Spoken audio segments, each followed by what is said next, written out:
Et salut à toutes, salut à tous, bienvenue sur N1, votre émission 100% NBA des équipes de The Playoffs. Et oui, ça y est, c'est parti, on est dans la post-season et on va commencer aujourd'hui par, allez, on va dire l'apéro, c'est le play-in, côté Est, côté Ouest, on va vous faire les previews aujourd'hui, on vous garde les playoffs de prédiction pour un petit peu plus tard. Et oui, pour commenter avec moi, j'ai mes fidèles compagnons, donc ceux à qui je peux faire des passes aveugles. Et le premier, c'est Chris. Salut Chris, comment ça va?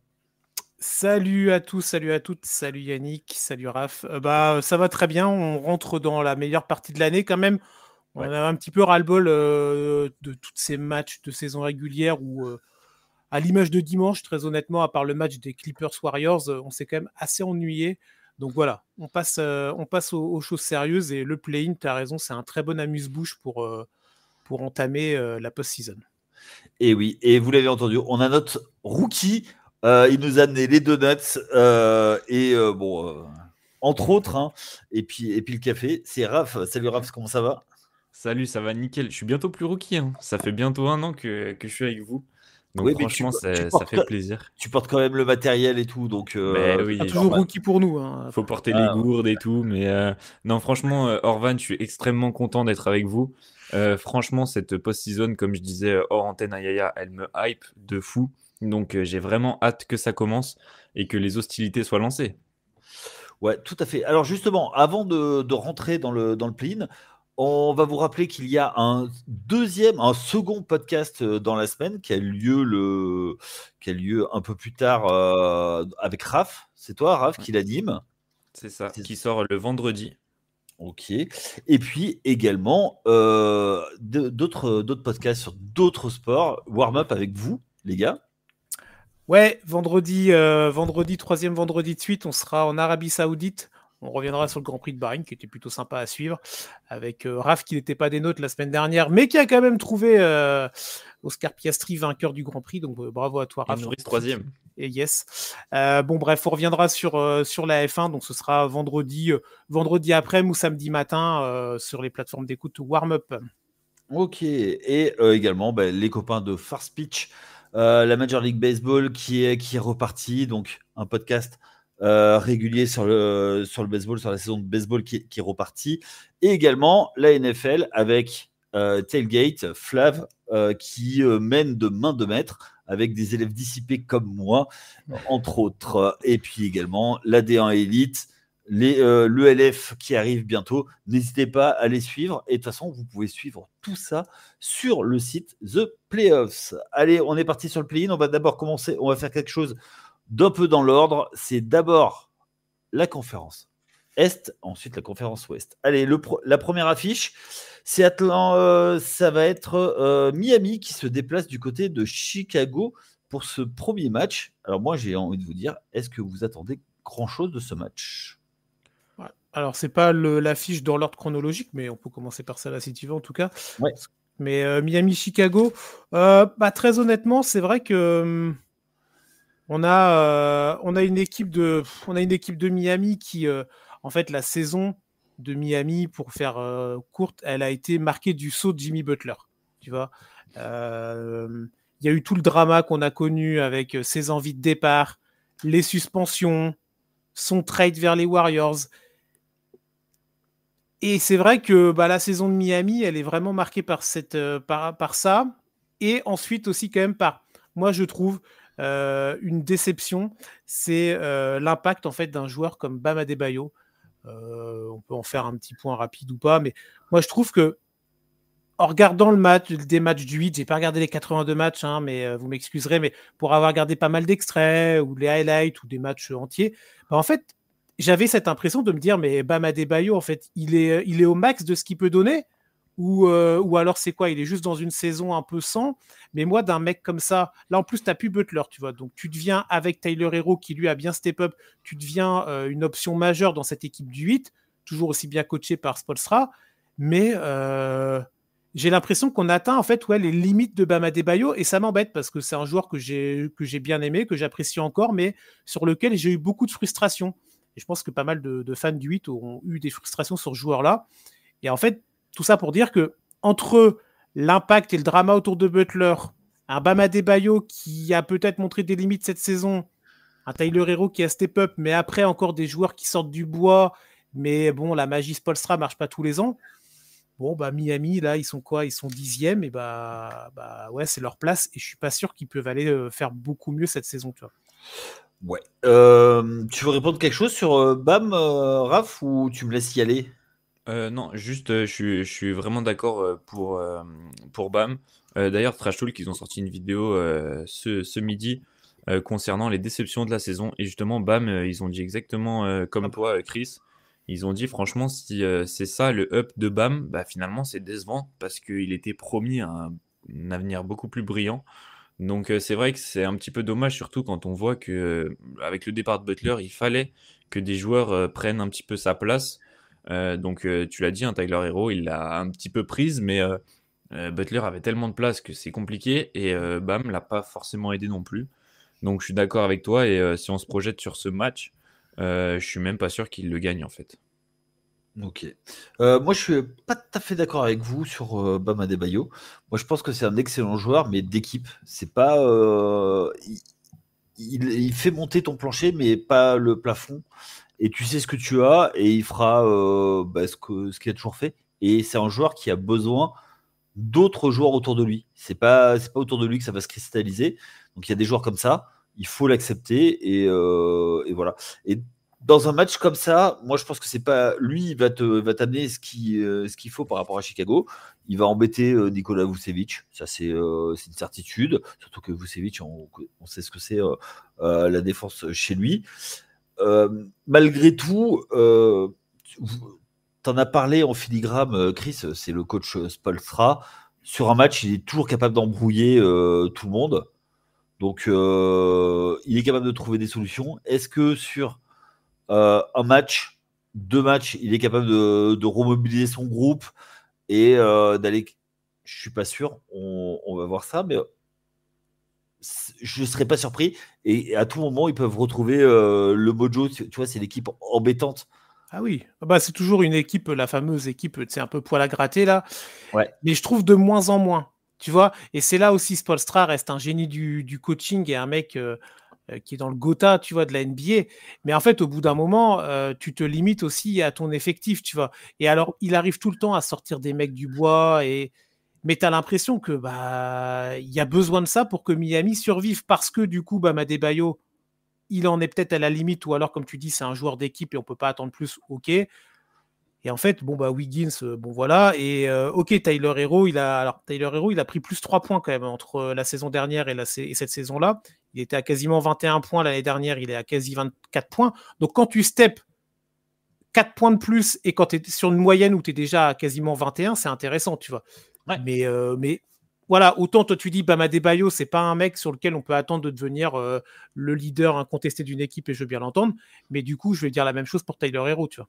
Ah non, mais c'est une très bonne deuxième option, voire troisième option dans une équipe qui veut viser très haut. Ah ben c'est ça. En fait, c'est ça. Ce qui leur manque, c'est le leader Maximo qui est. Qui était Butler et qui du coup on avait marre et s'est barré, tu vois. Enfin, qui était Butler. Ils ont été en finale NBA quand même, Yaya, avec Butler. Ah oui, non, mais je dis On pas. sait que tu l'aimes pas, mais quand même. C'est pas que je l'aime pas, c'est que je connais aussi ses limitations. Dire Mais que ça, c'est clair, NBA, mais il porte quand même Oui, sur oui, deux oui. énormes runs le hit. Sans lui, Ah ils non. vont jamais si loin, quoi. Ah mais complètement, complètement. Bon après, t'oublies pas que pendant la fameuse bulle, il rackettait tous ses coéquipiers en leur faisant un café. D'ailleurs, je salue Philippe avec une cafetière piston. Il leur faisait payer $20 la tasse, quoi, tu vois. Oh, Donc je pense que c'était pas trop problématique pour eux, hein. oui, mais c'est du racket quand même. Oui. Ouais, non, mais voilà, c'est vrai que cette équipe du 8 là, moi je vous avoue, je suis pas très emballé par Ouais. ce qu'ils vont proposer. Et en plus, comme eux, ils sont dans la partie basse du tableau du play-in, ils vont devoir gagner 2 matchs Ouais. pour pouvoir se qualifier. Donc, Moi, bon. Ouais, mais tu vois, regarde, moi, un joueur comme Duncan Robinson qui prend feu sur 2 matchs, ça me surprendrait même pas, quoi, tu vois. Ok, Même si, ok. avec sa tête de Jimmy Neutron, Alors, voilà. petite info que j'ai chopé en faisant un petit peu les previews des équipes, là, j'ai vu, alors, c'est intéressant et ça va pouvoir aussi décliner sur Chicago après un petit peu, mais Miami, c'est une des pires équipes cette année dans le 4e quart-temps. Donc tu vois, si tu auras un match serré avec une équipe des Bulls qui a quand même des armes intéressantes, on va pouvoir en parler, je pense, et s'ils arrivent à rester dans le match, et Chicago est une des équipes qui a perdu le plus cette année, mais avec des petits écarts de points. Toi, ils ne prenaient pas des branlés, c'était des -2, -3. Et si là, tu affrontes une équipe qui est une des pires dans le 4e quart-temps et que tu arrives encore à être dans la course et que tu es dans le match, bah, tu vois, là, moi, tu me demandes, on va parler de Chicago, mais tu me demandes un pronostic, j'irai pas sur l'équipe dont on vient de parler depuis 5 minutes. On y vient. Surtout que Chicago, ils sont sur une bonne forme, contrairement à Miami qui est un petit peu au fond du seau. Donc ça aussi, ça va jouer sur la dynamique actuelle. Ouais, complètement. D'ailleurs, toi, comment tu les lis, Chicago, Raph? Chicago, bah, on en a un petit peu parlé ces derniers temps, mais justement, en fait, j'en attendais absolument rien. Le fait qu'ils aient donc trade Zach LaVine, j'en attendais encore moins. En plus, ils ont récupéré leur pick de cette année, donc pour moi, c'était direction tanking. Finalement, en fait, ils se sont mis à gagner des matchs, ils se sont mis à mieux jouer, donc ils arrivent à se qualifier au play-in avec cette 9e place. Dans ma logique toujours, à leur place, je ferais exprès de perdre pour justement avoir un petit peu de chance à la loterie, mais en fait, je trouve que c'est un peu tard, donc tant qu'à faire, autant essayer de se qualifier en playoff, pourquoi pas. Face à Miami, comme on disait, au vu des dynamiques, je pense qu'ils peuvent le faire, même si Miami, en fait, c'est tellement imprévisible comme équipe. Franchement, c'est super compliqué à lire à chaque fois. À chaque fois, ils font des surprises. À chaque fois qu'ils sont au play-in, presque, ils font des surprises. Mais cette fois-ci, avec le départ de Butler, etc., je pense qu'ils se font sortir par Chicago. Ouais, toi, on va en parler de vos prédictions. Toi, Chris, Chicago, qui, on en a parlé, qui était bon élève, je crois, qui était. Ouais. Ils ont dû tout avoir dans l'année dans nos conseils. Ils ont dû être cancre. Et ils ont été bons élèves quand tu avais la belle perche de Kobe White. Qui était Justement, toi, comment tu les vois? Bah, en fait, c'est vrai qu'on leur a tapé dessus, mais à juste titre, on n'était pas les seuls parce qu'on n'arrêtait pas de dire non, mais les gars, au bout d'un moment, il faut appuyer sur le bouton reset, il faut tout faire péter, ça ne marche plus. Ils ont quasiment appuyé sur l'intégralité du bouton. Ils n'ont pas encore tout fait, tu vois, parce qu'ils ont viré Caruso. Alors, on avait rigolé à l'époque parce que du coup, ils avaient récupéré Giddey à la place. Alors, je ne te dis pas que Chicago est gagnant sur ce trade-là, mais Josh Giddey, il fait des belles perfs sur cette fin de saison. Quand on regarde un petit peu ses stats, là, il est sur 2 triples-doubles sur les 3 derniers matchs de la saison régulière. Il enchaîne les doubles-doubles, points rebond et points passe, performance à noter. C'est un joueur qui défend pas un caillou, ok, mais qui peut apporter des choses intéressantes en attaque. Moi, c'est un mec profil offensif que j'aime bien. Ils ont viré DeRozan, ils ont viré Zach LaVine, merci Sacramento. Ils ont été refaire le Chicago à l'ouest, on en a assez parlé. Et en plus, tu as le bel impact de Kobe White. On l'a dit, il a été élu 2 fois de suite joueur de la semaine. Ça s'était pas fait depuis ton fameux GOAT, là, Yannick, dans les années 90. Là. Ils ont toujours Vucevic qui peut apporter des choses en attaque. Pareil, en défense, c'est sûr que c'est pas la muraille de Chine, mais il peut apporter des choses. C'est pas une équipe, je vais te dire, elle va arriver en playoff, elle va aller upset du coup la tête de série, tu vois. Mais sur un match de play-in comme ça, j'ai envie de dire, et je rejoins Raph, bah, vous y êtes, les gars. Bah, donnez tout pour prendre un peu d'expérience, pour prendre un peu d'XP et allez vous faire un petit kiff en playoff. Vous prendrez un petit 4-1, vous gagnerez peut-être un match à la maison et on verra la suite. Mais on était tous à dire appuyez sur le reset, tanker. Ils n'arrivent pas à tanker, ils n'arrivent pas à appuyer sur le bouton reset intégralement. Vous êtes en quasi post-season. Bon, bah, allez-y, jouez le jeu. Et là, en plus, vous êtes contre une équipe de Miami qui n'a pas de certitude. Donc, ils peuvent y aller. Moi, franchement, je trouve que c'est peut-être le meilleur moment pour Chicago dans leur panade pour aller essayer de tenter quelque chose. Tiens. Ok. Tous les deux, vous êtes Chicago qui gagne ce premier match? Ouais, au vu de la dynamique, comme on vient de dire, en fait, je vois pas un monde où Spoelstra peut réussir encore une fois à surperf avec les joueurs qu'il a, en fait. Ah bah écoutez, juste par esprit de contradiction, moi je vais dire l'inverse. Alors le match est à Chicago, on rappelle, c'est important sur les matchs secs comme ça, tu vois. Cette année, il n'y aura pas la fille de DeRozan pour hurler au lancer franc, mais... C'est vrai. C'est un match qui a déjà eu lieu. Allez, on enchaîne avec l'autre match de l'Est de play-in. Alors, quand je dis l'autre match, c'est l'autre match-up. C'est Atlanta qui se déplace du côté d'Orlando pour le vainqueur. Lui va en play-off pour affronter Boston. Le perdant jouera le vainqueur du match qu'on a prévu, dont on a fait la preview avant. Atlanta, 37 victoires, 41 défaites. Orlando, bonne surprise de l'année dernière, 38 victoires, 44 défaites, non, 42, je ne sais plus. Attendez, je suis là. C'est serré, 41-41, pardon. 41-41 et 40-42 pour Atlanta. Une victoire d'écart. Qu'est-ce que vous attendez de ce match? Moi, je vais peut-être commencer tout de suite, mais je vois d'un côté Atlanta qui est capable de tout sur un match face à Orlando décimé par les blessures. La bonne surprise de l'an passé, quoi. Les gars, Raph? Ouais, vas-y. Vas-y. Ouais, ce match, pareil, on en parlait hors antenne, mais je trouve que c'est un des plus illisibles, en tout cas à l'Est. J'ai vraiment du mal à savoir à quel match on va assister en fait. Parce que Orlando, donc ils ont la deuxième meilleure défense de la ligue, mais ils ont la 27e attaque. À 3 points, ils sont la 30e attaque. Donc c'est vraiment très très très très faible. Et en fait, je pense que si cette équipe était à l'ouest, jamais elle serait en play-in. Donc en fait, c'est vraiment difficile de se prononcer là-dessus. Et quand on voit Atlanta, en fait, ils ont des bons joueurs, ils ont des beaux jeunes à potentiel. Justement, on a Zachary Zaché, notre rookie first pick, mais ils ont aussi Dyson Daniels qu'ils ont récupéré des Pélicans. Et donc ils peuvent faire quelque chose, mais en fait, en défense pour Orlando, ça va être un peu l'inverse. Et donc, va falloir voir quelle équipe va pouvoir prendre le pas sur l'autre sur ses points forts. Toi, Chris, est-ce que Raph nous explique, et à juste titre, que ça va être une opposition de style. Toi, tu vois qui prendre le pas sur l'autre, sachant que c'est Orlando. C'est ça. C'est vraiment ça. Il y a l'opposition de style et il y a vraiment un côté effet miroir. C'est-à-dire que tu as Orlando, c'est une des pires attaques NBA. C'est une calamité, tu vois. Alors, ok, il y a des blessures et tout, mais il n'y a pas que ça. Je pense qu'il y a des schémas, des systèmes qui sont soit mal travaillés, soit pas travaillés du tout. Parce que ils sont À ce niveau-là, c'est grave. Tu vois, 30e à la. Toi, genre, tu l'as très bien dit, ils sont une des pires attaques de la ligue. Ils ont le pire pourcentage à 3 points. Ok, mais ils sont 30e à la passe, tu vois. Ça veut dire que même le ballon circule pas suffisamment.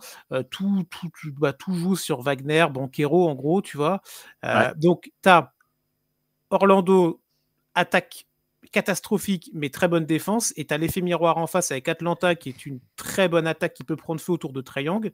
Oui. Et en face, et à côté de ça, Atlanta, c'est une défense, mais c'est nul, tu vois. C'est la 29e défense NBA en points encaissés. Ils en encaissent quasiment 120 par match, quand Orlando en encaisse 105, tu vois. Et pourtant, ils ont Dyson Daniels, qui est un des meilleurs défenseurs de la ligue.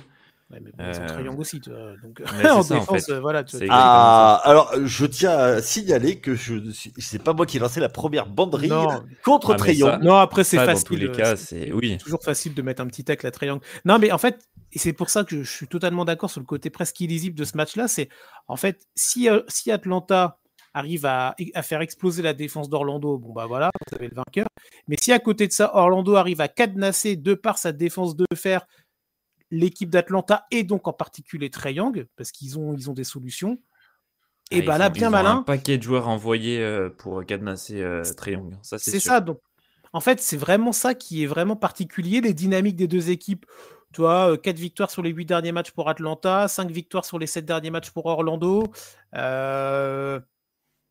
Je sais vraiment pas en fait comment lire ce match-là. J'aurais quand même une tendance, moi, à me baser sur Orlando. Sur ce genre de match-là, j'ai plus tendance à privilégier l'impact défensif d'une équipe plutôt que la perf maximum d'un joueur. Tu vois, statistiquement, il y a plus de chances qu'une défense arrive à mieux gérer qu'un mec qui va en planter 50. Ça peut arriver, mais du coup, j'aurais plus tendance à aller vers Orlando, mais je serais pas étonné en me réveillant, ça c'est quand? C'est dans la nuit de mardi à mercredi, de voir que Atlanta a mis une branlée à Orlando avec Trae Young qui est à, je sais pas, 38 points, 40 points, et une adresse de folie à 3 points, tu vois. Donc, à surveiller. Mais c'est vraiment une match-up intéressante à suivre, tu vois, je trouve, mais assez illisible dans la lecture du jeu et de ce qu'on va voir, tu vois. Ok. Toi, Raph, tu vois autre chose ou comme Chris? Non, justement, ouais, moi je suis du même avis que Chris. Pareil, on en parlait tout à l'heure. Mais moi, je vois Orlando gagner ce premier match, justement pour les raisons que tu évoquais, Chris. L'adresse, on sait que il peut y avoir des soirs sans. Et justement, je trouve qu'en fait, Orlando a un paquet de joueurs à envoyer en mission sur Trae Young. Et donc, ça peut vraiment empêcher cette attaque des Hawks de bien tourner. On sait que Trae Young, quand il passe à côté, que ce soit au shoot ou à la passe, bah, c'est vachement plus compliqué pour cette attaque de bien tourner. Et en défense, bah, en fait, ils peuvent très bien se faire ouvrir. Et donc, justement, on sait en post-season, souvent les défenses se resserrent encore plus, c'est plus compliqué. Et donc, en fait, je pense que justement, Orlando, ils peuvent tirer leur épingle du jeu grâce à ça. Mais comme tu l'as très bien dit, Chris aussi, on n'est pas à l'abri que justement Trae Young, Zachary Zaché et tout, Ouais, Rizaché ils aussi, fassent tomber dedans comme des fous furieux et que donc ils passent. Rizaché fait une belle perf là, il y a quoi? Il y a quelques soirs, ça c'était contre Brooklyn, je Mm. crois. Ouais, 40 points, il me semble. Ouais, Donc, c'est magnifique pour le joueur c'est français. Donc, clair. on n'est pas à l'abri qu'il nous ressorte quelque chose. Mais voilà, encore une fois, j'aurais quand même plus tendance à aller dans la logique et me dire que une défense telle qu'Orlando peut faire le taf sur ce Mm. match-là. Alors, Exactement. Et en plus, comme tu l'as dit, ils sont à domicile aussi. Donc, c'est un C'est ça. petit élément à prendre en compte. alors, je vais encore une fois faire L'avocat. En fait, pour moi, je pense que c'est typiquement le genre de match où Trae Young peut prendre feu. Et ça ne m'étonnerait même pas, tu vois, qu'il se lance sur une perf avec 8-3 points, quelque chose Ah comme oui. ça. Et en plus, qu'il fasse jouer les autres. Vous avez raison de parler de Zach Rizaché. Moi, je pense que justement, c'est le joueur typique qui peut aider Trae Young, c'est-à-dire que en étant sur les ailes derrière un pick and roll et disponible, il peut sanctionner les aides. Donc, du coup, il va pouvoir tuer les aides sur le pick and roll. Donc, à mon avis, je pense qu'il y a quelque chose à travailler là-dessus. Du côté de. Et puis, Quinn Snyder a une grosse expérience en termes de coaching. Donc, je mets quand même une petite pièce sur eux. Ensuite, côté Orlando, on se souvient que l'an passé, ils avaient fait une très belle saison en terminant de mémoire. Ils avaient terminé 6e l'an passé. Donc, il y a juste une place d'écart, mais ils n'avaient pas eu autant de blessés. Cette année, les blessures de Suggs et Wagner Ouais, les ont deux fait. Wagner même. Hein. Ouais, mais Wagner, les deux sont out pour le Non, non, match. non, non. Non, Non, Franz, il non. est disponible. Mais je Ouais, veux dire, voilà. sur l'ensemble de la saison, les deux Wagner, ils ont eu des problèmes de Ah, blessure. Banquero aussi, il a Ouais, raté un paquet de matchs, Ouais, une trentaine. Hein. ouais, bien sûr. ouais, Ouais, voilà. ouais, ouais. Donc, tu vois, sur le match, tu vois, il y aura Banquero Franz Wagner. Franz Wagner. Donc, tu vois, c'est pas le Wagner qui sera le plus important, hein, puisque c'est l'autre qui nous apporte des points. Donc, tu vois, je me dis, tu vois, ça va être compliqué. Et puis, dessous, Wendell Carter, Bitadze, c'est bien, mais c'est pas non plus top. Donc, moi, je mets une petite pièce sur Atlanta. En revanche, le deuxième match de play-in, il n'y aura pas photo face au vainqueur. Quoi. Mais c'est vrai Donc, que c'est intéressant sur la match-up des coachs. C'est vrai que Jamal Mosley, il a pas vraiment de certitude, je trouve. Il a du mal justement à trouver des solutions pour régler cette attaque. Donc c'est vrai que Quinn Snyder de l'autre côté, il y a plus de certitude. Donc c'est vrai que c'est aussi un élément intéressant à prendre en compte. du coup, vous sortez qui donc, Raph et moi, on est plutôt Orlando sur ce match-là. Donc Ouais. Orlando qui ira affronter Boston au premier tour. Et sur donc la deuxième série, donc toi, tu mets qui, Raph, entre, donc on avait dit, donc ça serait Atlanta versus Chicago, donc le perdant du match 1 contre le gagnant du match 2. Toi, tu vois qui prendre le spot 8? Moi, du coup, je prends Atlanta. Atlanta, clairement, parce que je trouve qu'ils ont plus de certitude. En plus, Quinn Snyder, il a plus l'habitude de la post-season. Trae Young, pareil. Je trouve qu'en fait, la match-up est beaucoup moins compliquée face à Chicago pour Atlanta Ok. que face à Orlando. Donc, ouais, moi, je les vois se retrouver au premier tour face aux Cavs. Ok. Moi, du coup, je mets Orlando vainqueur et donc place 7. Et sur le Atlanta-Chicago, moi, je vais quand même garder les Bulls, tu vois. Ouais, je me dis, allez les gars, allez-y, faites-vous plaisir. Et je vois bien Kobe White claquer une grosse paire sur un des 2 matchs. Et tu vois, sur la défense d'Atlanta, il a moyen de rigoler un coup, tu vois. C'est vrai, mais Dyson Daniels, il peut être en Ouais, mission ouais, sur bien sûr. lui, un petit peu plus Oui. l'embêter. Enfin, Mais ouais, je sais il est pas. sur une À belle voir. dynamique, donc bon, bref. Donc voilà. Et je pense que toi, Yannick, du coup, t'es pas sur ça, t'es pas sur du Orlando et Atlanta ou Chicago Alors moi, 8, tu vois, je suis sur Atlanta qui passe, en qui va 7. jouer Boston, Ouais. et Orlando qui bat Miami Miami, ouais. pour le derby de Floride, Ah oui, tu vois pas avec du une tout bagarre Chicago. générale à la Ah, fin. Oh bon, bien. bref. Ok. Tout ce que t'aimes, en fait. Ouais, mais il y a Tu vas, plus, ça manque. tu vas en avoir de la bagarre dans ta série là. Tu Ouais, vas jouer les Pistons. Tu vas jouer Stewart. Ça va y aller. Ça va cogner. Le pari, c'est de se demander à partir du match combien il y aura un expulsé. Tu vois. Mais les Knicks, maintenant c'est fini, mon pauvre, on est Oh, des agneaux. non. Oui, mais les mecs de Détroit, il y a des mèches courtes. Hein. Ah oui, oui, oui, mais il y a Bon, personne bref. pour l'allumer, la mèche, hein. C'est pas Ils peuvent 4 se- qui. Excuse-moi, j'ai rien contre. Je les aime d'amour, tu vois, parce qu'ils ont un bon maillot. Mais les gars, il y en a aucun qui va aller le chercher, Stewart, tu vois, pour Ouais, lui Josh prendre un Hart. des boucliers. Josh Hart. Non, non, non. Oh, mais non, il est trop rigolo. Il va le faire en rigolant. Il va jamais s'en prendre une. Bon, bref, on verra ça le moment Bref, venu. ouais, on en parlera bientôt. Allez, on va passer à l'ouest parce que c'est un peu plus intéressant. Il y a un peu plus de niveau de bagarre. On va commencer pareil avec 9-10. C'est Dallas qui se déplace du côté des Kings. Dallas qui était au cœur de l'hiver, l'équipe sur le qui tous les regards étaient braqués avec le fameux trade. Avec le retour d'Anthony Davis, ils ont réussi à accrocher la 10e place. Vous, les gars, comment vous voyez ce match-up? Est-ce que vous voyez quelque chose d'intéressant? moi, franchement, je trouve super simple pour Dallas, qui va même arriver en finale NBA, puisque Nico Harrison a dit ils sont dans le win now. Donc, franchement, ça devrait être facile. Non, franchement, Orvan, je les vois même pas passer ce match face aux Ah Kings. ouais. Ouais, non, parce qu'en fait, bah, il manque trop justement de complémentarité parce que ils n'ont pas eu beaucoup l'occasion de jouer ensemble en fait, puisque Anthony Davis a raté les 3 quarts de cette fin de saison. Kyrie, de toute façon, il sera pas là. Donc en fait, ils vont commencer avec quoi? Avec Dinwiddie. Alors à l'intérieur, ils seront bien, mais les Kings en face, à l'intérieur, c'est pas trop mal non plus, hein. Ils ont Sabonis, ils ont Valanciunas. Donc en fait, moi je trouve que sur le talent, les Kings sont meilleurs puisque Kyrie n'est pas là, je tiens à préciser. On a parlé justement que les Kings, ils ont recréé le Chicago à l'ouest. Mhm. Donc en fait, c'est encore pire parce que l'ouest, c'est encore plus resserré, c'est encore plus dur. Mais malgré tout, bah en fait, je trouve que le Zach LaVine, il fait des très bonnes perfs depuis qu'il est arrivé. DeRozan, bon, c'est mitigé, mais finalement, Sabonis, moi je trouve que finalement, cette équipe des Kings, bah, elle peut faire un coup contre ce Dallas-là, en fait. Ok. Chris?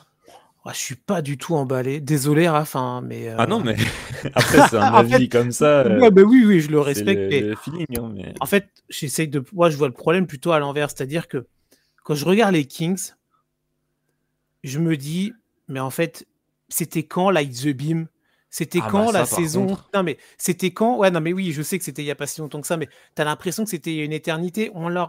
Ils avaient eu 16 ans d'abstinence de playoff. Je crois que c'était 16 ans. Ils retournent en playoff, rappelez-vous, il y a le match 7 contre Steph Curry et les Warriors. Curry qui en plante 50. Et on s'était dit, OK, bon, bah, ils ont buté au premier tour contre une légende du basket. Hein. Même nous, au final des JO, on a buté contre lui, tu vois, donc on peut pas faire grand-chose. Bon, bah, ça va être intéressant pour l'année suivante. L'année suivante, il passe de la 3e à je crois qu'il passe à la 9e place la saison dernière, tu vois. Ouais, Donc, tu as l'impression qu'ils ont fait 2 pas en arrière. Et là, cette année, ils refont les Chicago Bulls de l'Ouest, tu vois. Ils enlèvent De'Aaron Fox, donc je suis sûr que lui, l'année prochaine, avec Wemby, il va s'éclater. Il n'y a plus d'Harrison Barnes, il n'y a plus de Kevin Huerter. Même Mike Brown, le coach. Mike Brown, évidemment. Ils font arriver donc du DeRozan, du Lavine. Bon, Valanciunas, ok, très bien, à l'intérieur, c'est sympa. Il y a toujours Sabonis. Ouais, bah, en fait, Sabonis, c'est le Vucevic de Chicago, tu vois. C'est Non, mais non. Attends. Non, pas en termes de, non, pas en termes de joueurs. Là, t'es mais dur parce que mais non, Sabonis, en termes franchement, de sur la projet. production et tout. En termes de projet, c'est-à-dire que tu vois, ils enlèvent des éléments de l'équipe, mais ils font pas un reset complet. Ouais. Je parle pas de niveau, je parle juste en termes. Je pense qu'on en parlera dans l'été. Vous êtes chauffé là sur Vucevic Sabonis. Je m'attendais pas à ça. Et normalement, c'est moi qui sors les dingueries. Voilà. Je répète, je parle pas de niveau machin, je parle juste en termes de projet. Bon, bref. Okay. Et en fait, c'est ça. Non, mais Sacramento, voilà, t'as l'impression qu'ils ont fait 7 pas en arrière et là, ils vont repartir dans une tanasse pendant des années. Donc, je les vois même pas sortir du play-in Sacramento, en fait. Là, je les vois redevenir une équipe random moins. Et du coup, bah voilà, en voyant ce problème-là avec Sacramento, je me dis que Dallas, qu'on n'attendait plus, en fait, avec le trade de Luka Doncic, on s'est dit, bon, allez, ils vont avoir la place du con, ils vont finir 11e. Ils vont finir 10e, 11e, ouais. Mais bon, étant donné que Phoenix n'est même pas capable d'aller arracher le play-in, donc bah, tant mieux pour Dallas. Ouais. Mais j'ai envie d'y croire. Je te dis pas qu'ils vont passer les 2 matchs, mais sur ce premier match-là, moi je pense qu'Anthony Davis, il a envie de montrer, là il est de retour. Il n'a pas fait un bon match quand il y a eu le retour de Luka avec les Lakers, là. C'est le moins qu'on puisse dire. Je pense qu'il a envie de montrer qu'il peut encore montrer des choses, même s'il est âgé, et qu'il commence à vieillir, et qu'il est blessé, que machin, mais ça reste un très bon joueur. T'as un effectif intéressant, même si malheureusement il est privé de Kyrie Irving. Jason Kidd, c'est pas mal au coaching. Je pense que, en fait, voilà, moi je vois comme ça. Étant donné que je suis tellement déçu par Sacramento et que je n'attends vraiment plus rien d'eux avec tout ce qui s'est passé cette saison, et bah tu vois, je vais mettre une pièce sur Dallas. Mais juste offensivement, à Dallas, en fait, qu'est-ce qui te fait penser qu'ils peuvent passer? Parce que Anthony Davis, en soi, ouais, mais il y a Anthony Davis et c'est tout. Parce que en soi, le reste, défensivement, oui, c'est. Ah, Klay Thompson, non, mais ouais, mais. Un Klay Thompson qui te met 4-5 shoot à 3 points bien placés entre la fin du 3e et le début du 4e carton, bah, t'es content, tu les prends, tu vois. Après, Dinwiddie, bon, ok, mais bon, c'est un mec, il est capable de mettre des paniers dans un ballon aussi, tu vois. Oui, il a ses limitations. C'est clair, si on part sur ça aussi, mais en fait, moi, je suis pas d'accord avec toi dans le sens où je trouve qu'il y a tellement pas assez de certitude du côté de Dallas qu'en fait, t'as je des me certitudes dis, à Sacramento, là bah, plus déjà, plus. Ouais. Ah ouais, si, je te trouve dur. Non, sur la complémentarité de l'effectif, la construction de l'effectif, on est totalement d'accord, vraiment. Mais par contre, en fait, tu vois, si ça avait été une toute autre équipe que Dallas, pour moi, c'était l'autre équipe qui passait. Mais ce Dallas-là, mais franchement... regarde le bilan. Parce que, ok, mais Sacramento, ils sont à 40-42. Dallas, ils sont à 39-43. Il y a un match d'écart, tu vois. Oui, non, mais c'est clair. Mais en fait, comme c'est sur un seul match, tu vois. Et en fait, moi, le truc, c'est que genre à Dallas, tu vas compter sur Anthony Davis pour ton option 1 offensive, genre. C'est ça, en fait, où genre en 2025, compter sur Anthony Davis en post-season pour dans ces cas-là, ton rendement offensif. Dans ces cas-là, compter sur Valanciunas et DeRozan en 2025, je vais pas, tu vois, ça me vend pas plus de rêves non plus, tu vois. Oui, mais il y a beaucoup plus d'autres armes, tu vois. Après, moi, je t'ai dit Dallas parce que je voyais, en fait, j'ai pris par le prisme de la déception de Sacramento. Tu vois, c'est comme ça que je vois le truc. Ah non, mais j'entends très bien. Si Sacramento passe, j'irai pas crier au scandale. Mais voilà, je suis tellement déçu du projet Kings et de la façon dont ils ont géré leur leur équipe, tu vois, leur effectif. Ouais, non, mais ça, on est d'accord. Allez, c'est bon, franchement. next, et repasser pour 15 ans sans playoff. Et d'ailleurs, on n'est pas non plus à l'abri que Dallas passe. Dans tous les cas, sur un match, tout peut se passer, quoi. Donc, c'est où le match là?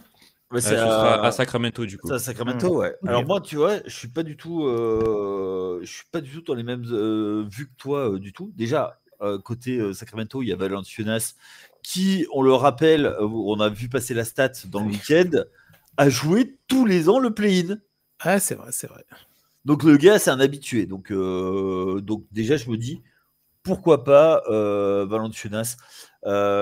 Ensuite, malgré tout, je les vois quand même un tout petit peu au-dessus, même si le bilan est sensiblement pareil. Tu vois, il y a une victoire d'écart, il y a un vrai trou avec le 8e. Malgré tout, Ah oui. c'est une équipe qui aurait dû terminer 10e s'il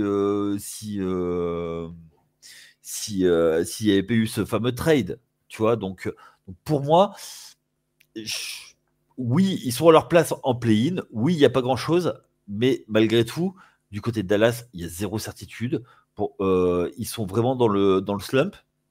Il y a rien à faire. Enfin, ils ont arrêté la saison au mois de février, Dallas. Dallas, ils sont déjà en train de préparer l'année prochaine. Ils sont en train de soigner les blessés parce que c'est un effectif qui est décimé. Donc, rien à attendre. Je ne sais même pas s'ils vont jouer à fond le match de play-in parce que derrière, on va en parler après, il y a autre chose. Il y a un gros morceau, ouais. Ouais, il y a un gros morceau. Je vois les Kings plus le couteau entre les dents que les Mavs. Et c'est pour ça. Et avec un jeune coach, Doug Christie, d'ailleurs, est-ce qu'il va rester l'an prochain? Ça va être une vraie question. Il y a des coachs qui vont être sur le marché. Il y en a déjà 3 qui sont sur le marché. Donc, on va voir ça. Après, je suis d'accord avec vous sur la construction de l'effectif, la complémentarité de Rosanne, Lavine. J'y crois pas non plus. Du côté de Sacramento, il y a encore une année avec De Rosanne. La blessure de Malik Monk n'a pas fait de bien. Malgré tout, je reste persuadé que c'est une équipe qui peut, sur un match, faire quelque chose. Voilà, j'en ai pas plus. Moi, je vois bien les Kings l'emporter sur ce premier match. Okay. Donc 2 Kings et un Dallas. Et pour une fois, c'est pas moi qui me démarque. Allez, on va passer au gros morceau. C'est les Grizzlies qui se déplacent du côté des Warriors. Les Warriors qui auraient pu sécuriser, mais qui ont perdu contre les Clippers ce dimanche, après prolongation. Les Grizzlies, on en a beaucoup parlé, notamment parce qu'il y a eu un changement de coach en fin de saison, un timing qui était, surprenant. Ils étaient dans le playoff et depuis, ils ne cessent de glisser face à des Warriors qui, eux, ont soufflé le chaud, le froid, mais depuis l'arrivée de Jimmy Butler, sont plutôt dans une bonne dynamique. J'y vais tout de go. Est-ce que les Warriors sont un faux 7e? Ah, clairement, oui. Pour moi, c'est vraiment... en fait, comme tu l'as dit, ça s'est joué sur le dernier match, hier soir. Il y a eu un énorme match de Kawhi Leonard, de James Harden.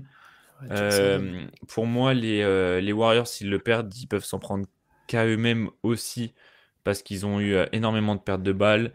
Ils n'ont pas assez joué sur l'intérieur, etc. Et d'ailleurs, justement, face à ces Grizzlies-là, ça va être un élément à regarder parce que à l'intérieur, les Grizzlies, ils sont sacrément complets à ce niveau-là, avec Jaren Jackson Jr., avec Zach Edey, ils ont de la taille, de la force, etc. Mais comme tu l'as dit, en fait, les Grizzlies, ils mettent plus un pied devant l'autre. Il y a Ja Morant qui est plus créatif pour trouver des célébrations idiotes et stupides que pour marquer des paniers. Donc clairement, en fait, Chuma Cizalo, le nouveau coach, on a l'impression qu'il découvre un peu l'équipe, alors que pourtant c'est un assistant, donc il devrait avoir Il était au Paris Basket l'année dernière. Oui, mais je veux dire, toute cette saison, il était assistant de Tyler Jenkins, donc Il devrait avoir je sais pas, des pistes, des choix tactiques à essayer, etc. Et au final, il joue avec les mêmes line-up que Tyler Jenkins. Les rotations sont sensiblement les mêmes. Et au final, bah, cette équipe, elle gagne pas. Donc en fait, sur la match-up, je trouve que les Warriors, ils sont clairement désavantagés. Mais au final, quand on voit l'effectif, la dynamique, etc. des Grizzlies, bah, au final, je pense que les Warriors devraient gagner, quoi. Ok. Toi, Chris? Bah là, du coup, je rejoins quasiment à 100% ce qu'a dit mon partenaire à l'instant. La dynamique est tellement mauvaise du côté de Memphis, que ce soit sur le terrain, hors terrain, licenciement du coach, les comportements de leur leader. Mais il est, Bah, c'est pas un leader, pardon. c'est pas un comportement de Non, leader mais en fait. oui, non, mais oui, c'est vrai, tu as raison, du pseudo-leader qui est Ja Morant. C'est quoi, en fait? Le but, c'est quoi? C'est d'aller provoquer Adam Silver? C'est quoi son but, en fait? Et C'est après, il vient pleurer en disant oui, c'est juste parce que c'est moi, c'est Alors à la tête après, du client. Bah, je veux bien, il est jeune, il a peut-être pas l'entourage autour de lui, mais dans ces cas-là, c'est à la franchise de resserrer les boulons, tu vois. Donc on va pas faire un débat sur Morant, mais voilà, Ouais. la Non, dynamique est non. vraiment mauvaise. Par contre, c'est vrai qu'ils ont quand même des joueurs intéressants autour de ça. Jaren Jackson Jr., on en a parlé, nous, cette année dans l'émission, Ouais. et il fait vraiment une très belle saison. Il a plus de 22 points de moyenne, quasiment 6 rebonds, il a 1,5 blocs, 1,2 interceptions. Zach Edey, t'en as parlé, il y a il y a un physique atypique, et un physique atypique qui peut vraiment poser des problèmes sur des minutes aux Warriors. là, si c'est Parce qu'on Draymond Green poste 5 et qui doit se fader Zach Edey tout le Ça va être match, compliqué. Alors, par contre, ce qui peut être intéressant, et ça va décliner sur les Warriors, c'est un Draymond Green qui va un petit peu faire dégoupiller Jaren Jackson Jr. dans le match. On sait que Jaren Jackson Jr., on en avait parlé, c'était l'année dernière, et j'en parlais régulièrement avec Yannick. C'est un gars, alors il en a fait un peu moins cette année, mais qui est sujet à faire très vite beaucoup de fautes. Il a 3 fautes et demie cette saison-là. Je crois que c'est le plus gros taux dans l'équipe. Et il y a eu des matchs dans l'histoire de Jaren Jackson où il prenait 2-3 fautes très vite dans le premier carton. Du coup, bah, t'es benché. Alors, c'est bien, tu fais des stats, mais quand t'es sur le banc, tu fais pas de stats, en fait. Et un mec comme Draymond Green, on peut le critiquer sur plein d'aspects. Et pareil, on va pas faire le débat sur Green aujourd'hui, mais il a cette capacité à pouvoir rentrer dans la tête d'un joueur et de le faire chier, excusez-moi l'expression. Et il a typiquement le profil pour faire un petit peu péter Jaren Jackson Jr. Et si Golden State arrive à très vite mettre le triple G là, sur le banc, ça va déjà leur enlever une sacrée épine du pied. Et à côté de ça, je vais faire court sur les Warriors. La dynamique est très belle. L'arrivée de Jimmy Butler, il y a beaucoup de personnes qui n'y croyaient pas. Moi, je faisais partie de ceux qui y croyaient avec Steph Curry et Draymond Green. On n'est pas à l'abri qu'un jour, il y en a un qui rentre dans la tête de l'autre. Mais pour l'instant, ça marche très bien. Ils avaient un ratio exceptionnel de victoire-défaite avec Butler-Curry là, depuis l'arrivée de Butler. Et tu as surtout l'impression en fait, que cette arrivée-là, ça a redonné une grinta à Steph Curry. Et voilà. Et quand tu as Steph Curry qui est chaud, qui est motivé et qui a en plus un très mauvais ratio en play-in, les Warriors, c'est 0 victoire, 3 défaites. Hein. Donc, je pense qu'ils vont vouloir un petit peu effacer ça de leur tableau de marque, on va dire. Donc, non, moi, j'y crois aux Warriors et j'ai envie même de croire, même si c'était un peu plus compliqué à Miami, pour les raisons qu'on a évoquées au début de l'émission, mais un petit playoff Jimmy, tu vois, on a vu ce que ça donnait. Je pense que ça peut être intéressant. Et on a vu dans le match contre les Clippers où à un moment les Warriors étaient un peu dedans. Jimmy Butler a aussi tenu un petit peu la baraque. Donc non, moi j'y crois aux Warriors et je les vois déjà évidemment sortir du play-in et même proposer des choses très intéressantes en play-off. Moi, alors là-dessus, je suis entièrement d'accord avec toi. Et en plus, Jimmy Butler, quand tu lui donnes un meneur, moi je me souviens quand il y avait Derrick Rose, même si c'était plus le Derrick Rose d'avant, du côté de Chicago, et c'était un autre Jimmy Butler. Mais franchement, c'est le gars qui ça lui libère de l'espace. Et c'est un sacré joueur, quoi, tu vois. Plus effectivement Draymond Green, les deux têtes de l'art ensemble, je pense que ça peut faire dégoupiller de tous les côtés. Donc j'y crois vraiment moi à eux, les Warriors. Après, je pense que Stephen Curry, peut aussi bénéficier du fait que Jimmy Butler peut prendre le le meilleur joueur adverse du backcourt, donc peut décharger Stephen Curry, c'est ce qui lui manquait. Et puis il n'a jamais été aussi fort que quand il avait quelqu'un à côté de lui. Quand il y avait Klay Thompson qui n'avait pas été remplacé, ils se sont rendus compte de la bêtise, ils ont été chercher Jimmy Butler. Donc tu vois, du coup, rappelle-toi quand il avait Kevin Durant tout ça à côté de lui, il n'était pas mauvais. Oui, mais là, oui, mais forcément, n'importe qui. Bon, non, pas les Suns. Ah non, pas les Suns. Et Brooklyn non plus. New Jersey, s'il te plaît. Ici, on les appelle de leur vrai nom. non, mais surtout, c'est-à-dire que c'est un faux septième. Ils avaient fait un run pour revenir plus haut. Malgré là, les concours de circonstances ont fait qu'ils sont dans le play-in. Je pense que c'est pas un mal. Ils vont garder le rythme, c'est des papis. Donc, tu vois, ils vont faire leur match dans la semaine pour garder le rythme et se qualifier. Et effectivement, aller jouer Houston. Donc, pour moi, c'est pas si mal. Et surtout, ça leur évite d'avoir à jouer les Lakers très tôt. Tu vois, ou jouer les Lakers, ou jouer les Nuggets dès le premier tour. Et je pense que c'est pas plus mal pour eux. Alors oui, il y a le côté un peu 0 victoire, 3 défaites en play-in. Malgré tout, moi je les vois passer cette fois-là. Surtout, alors, j'ai une stat pour aller à l'un, parce que le principe des stats, c'est que tu trouves toujours l'inverse. Donc tu as 0-3 pour les Warriors, mais il y a une stat aussi qui est sortie, ils en ont parlé, alors je crois que c'est dans NBA Extra lundi midi, où depuis l'instauration du play-in, les équipes placées 7e se sont toujours qualifiées en play-off. Ouais. Tu vois, donc du coup, après tu prends la stat qui t'intéresse, évidemment, mais voilà. Exactement. Ouais, perdre 2 matchs d'affilée à la maison, voilà. C'est ça. Donc, et puis surtout, moi, les Grises, vous avez tout dit. La dynamique, le coaching, Ja Morant. Il y a des rumeurs comme quoi le management en aurait un petit peu marre. Logique, franchement, ça il serait prêt à s'en séparer.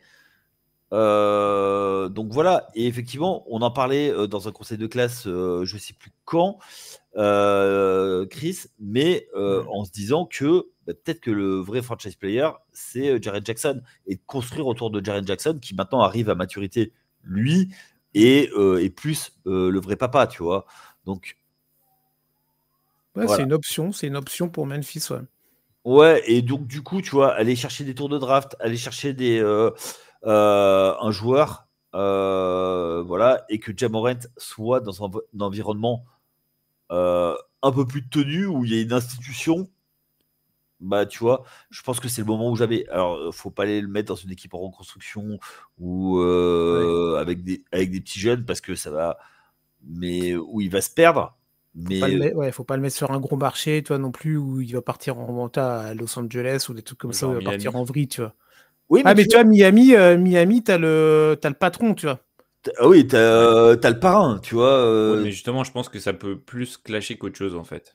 Mais en plus, quand on voit toute la nightlife de Miami. Alors moi, je vais te dire une chose. Avec Pat Riley, s'il commence à faire le truc, Pat Riley, il a ses hommes de main.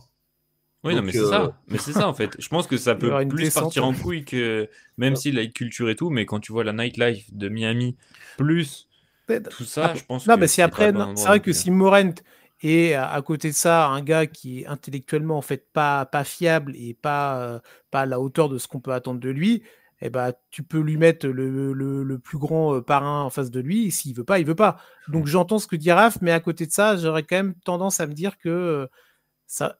dans un marché dans lequel il est cadré, centré, il pourrait arriver à devenir... C'est un super joueur, tu vois, intrinsèquement. C'est sûr.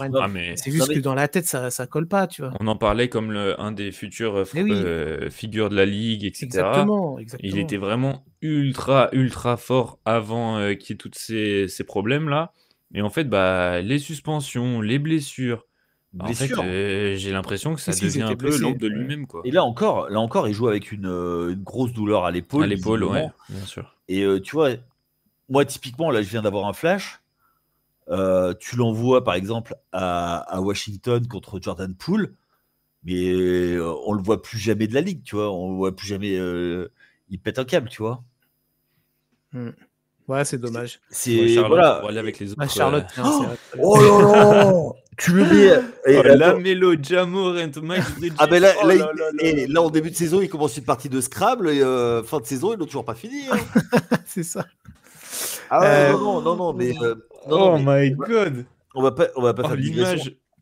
Non, mais les Grises, Du coup, on voit tous les trois les Warriors là prendre ce match-là clairement. et prendre la place 7 pour affronter Houston, c'est ça? Ouais. Même si la match-up est clairement pas en la faveur des Warriors, je pense qu'il est. Enfin, à mon avis, il n'y aura pas match. Ok. Et la question, les Grises qualifiés pour les playoffs, pour aller jouer au KC ou ils se font bananer? Ah non, moi clairement, comme j'ai dit, au vu de l'effectif et tout, même si tout ce qu'on a dit sur le coaching de Tuomo Cizalo, sur la dynamique et tout, en fait, moi clairement, si j'ai mis que Sacramento passait, c'est parce qu'ils étaient face à Dallas. Et là, clairement, en fait, s'ils tombent face à Memphis, même si c'est le Memphis justement diminué et tout, Memphis c'est quand même largement supérieur, quoi. Ouais, je rejoins toi. Moi, j'ai pas mis Sacramento, mais j'ai mis Dallas. Donc, je les vois faire pourquoi pas un exploit avec un gros Davis, un Klay Thompson un peu clutch. Mais bon, faire 2 fois le même coup et là, contre une équipe de Memphis qui aura des armes en plus intéressantes, non. Donc, ouais, je vois quand même là, tu vois, une sorte de logique aussi dans cette jungle de l'Ouest de voir le 7 et le 8, les 2 meilleures équipes des 4, on va dire, se qualifier pour la post-season. Et alors après, par contre, voilà, on verra pour la suite. Mais non, ouais, moi je vois donc les Warriors 7 et les Grises en 8 qui se qualifient au deuxième match. Tu vois. Et puis il y a tellement d'écart surtout entre le 7 et le 8 et le 9 et le 10 oui, que clairement. Moi je suis pas du tout d'accord avec vous. Moi, tiens. Je vois les Grizzlies, mais finir, mais vraiment en queue de poisson la saison, quoi. Mais là, si c'est le cas, à mon avis, ça va vite changer dans le roster et tout. Ils vont éclater l'équipe si ça se passe. Parce que franchement, avec l'effectif qu'ils ont, ils ont plus de coach. Oui, mais au playing, ça peut passer. Si t'affrontes les Kings, les Kings ou les Mavs décimés, les franchement, Mavs, c'est un scandale s'ils sortent pas du play-in. C'est peut-être un scandale, mais moi je les vois pas du tout sortir. Mais je vois même pas dans quel monde ils sont capables de gagner des matchs maintenant. Ils sont capables de perdre contre n'importe qui, tu vois. Mais vraiment n'importe qui, Memphis. Il n'y a plus rien qui va. Ils jouent complètement à l'envers.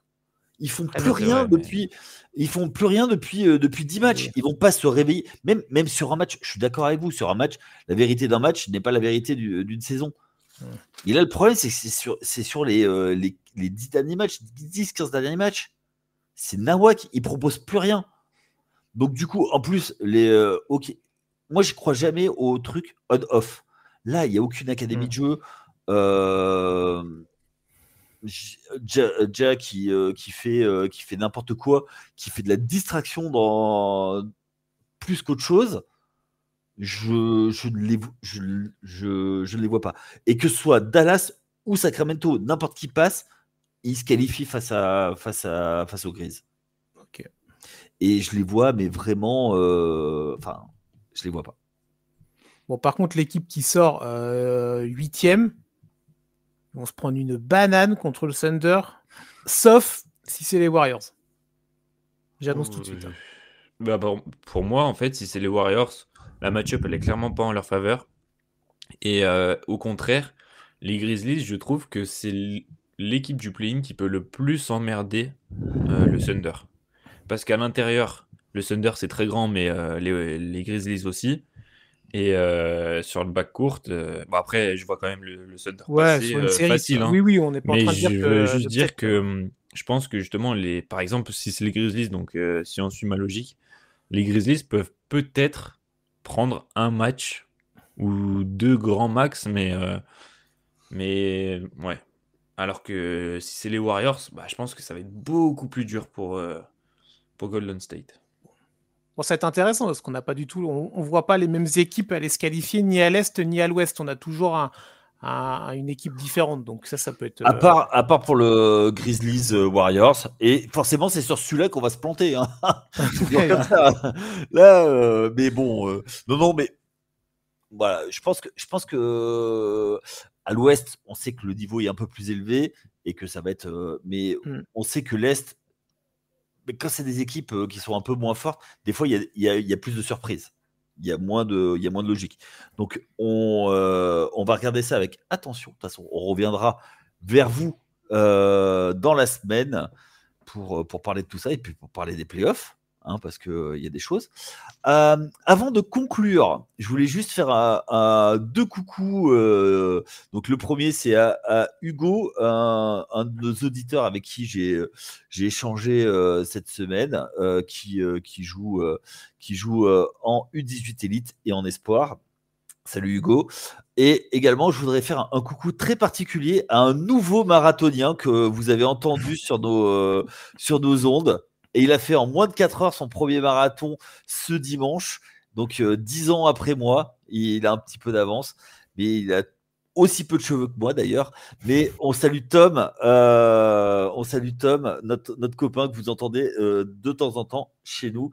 Félicitations à toi mon grand. Et voilà. Il avait une belle médaille là, ça lui allait à ravir. Ouais, et claquette chaussette avec la médaille. Oui, il a juste pas mis le maillot des Lakers, donc là, petite erreur, Tom, mais il se rattrapera quand il fera le marathon de New York ou de où vous voulez là. Mais non, c'est le copain Tom à aller suivre sa chaîne, la Coast to Coast. En plus, il propose des trucs intéressants, c'est cool et c'est un ami de la maison, donc on soutient. Exactement. C'est comme ça qu'on conclut cette émission. Merci de nous avoir écoutés jusque-là. Messieurs, je vous remercie de votre présence et on souhaite à tous une bonne journée si vous nous écoutez en journée, une bonne soirée si vous nous écoutez en soirée et à très vite sur les antennes de The Playoff. Allez, ciao.